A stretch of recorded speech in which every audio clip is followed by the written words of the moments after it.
তুমি আমার ফুফু বলে, ও সুফিয়া আমি তোমার ভাইপো বলে, ও ফাতেমা আমি তোমার জন্মদাতা আব্বা বলে তোমার কোন উপকার সাধন করতে পারবো না। আল্লাহর রহমত পাওয়ার ওসিলা হিসাবে আমলটাকে সঙ্গে করে হাসরের দিনে হাজির হয়েও। আমার কথা বোঝাতে পেরেছি বাবা? এখন আপনি বলুন, রাসূল দুহিতা ফাতেমাকে যদি আমল করে যেতে হয়, তাহলে পৃথিবীর কে রয়েছে আমল শূন্য, শুধু মহব্বতের দাবি নিয়ে হাসরে উঠবে, আর প্রিয় মানুষটা সুপারিশ করে তাকে পার করিয়ে দেবে? এটা কি যুক্তিসঙ্গত? জোরে বলুন, যুক্তিসঙ্গত?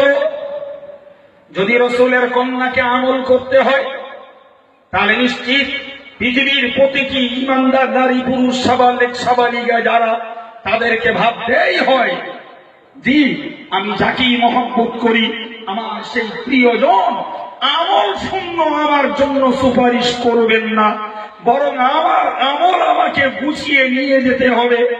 এরপরে তাদের সুপারিশ এর বড় প্রয়োজন হবে, কারণ আমার আমলের ত্রুটি বিচ্যুতি ঘাটতি অপছন্দতা থাকতেই পারে আল্লাহর কাছে। জি আমল শূন্য কোন কিছুতেই আল্লাহর কাছে রেহাই নাই। ও ছেলেরা, মাটির লক্ষ্য করে কয়, কবরের মাটি, কবরের মধ্যে কারলার জানো জান্নাতের নারীদের সরদারিনী ফাতেমা বেয়াদবি যেন না হয়। এর কবর, কবরের মধ্যে হাসান হুসাইনের মা বেয়াদবি যেন না হয়।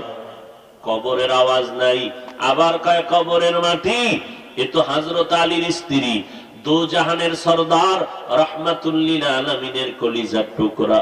এই কথা বলতে দেরি, কবর এইবার জবাব দিতেছে, আল্লাহ কথা বলাইতেছে।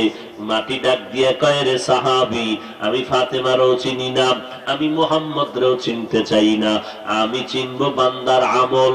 আমার সাথে ভালো আমল নিয়ে যারা আসবে ব্যবহার ভালো করব, যারা আমল খারাপ নিয়ে আসবে তাদের সাথে খারাপ ব্যবহার হবে। এই কবরের মাটির আওয়াজটা দেওয়া মাত্র আবু যর একটা চিৎকার মেরে মাটিতে বেহুশ হইয়া পড়লেন। এক চিৎকারে আবু যর মরণ পর্যন্ত আর জীবনে সংসার করতে পারে নাই। ও পর্দার আড়ালের মা,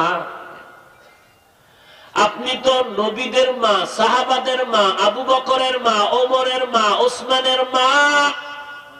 ও মা, আপনি তো হাফেজ কোরআনের মা, আলেমের মা, জুনায়েদ বাগদাদির মা, শাহ ওলিউল্লাহর মা, বড় পীর আব্দুল কাদের জিলানীর মা, আনোয়ার শাহ কাশ্মীরির মা, খাজা মঈনুদ্দিন চিশতি আজমিরির মা। কে সে খাজা মঈনুদ্দিন?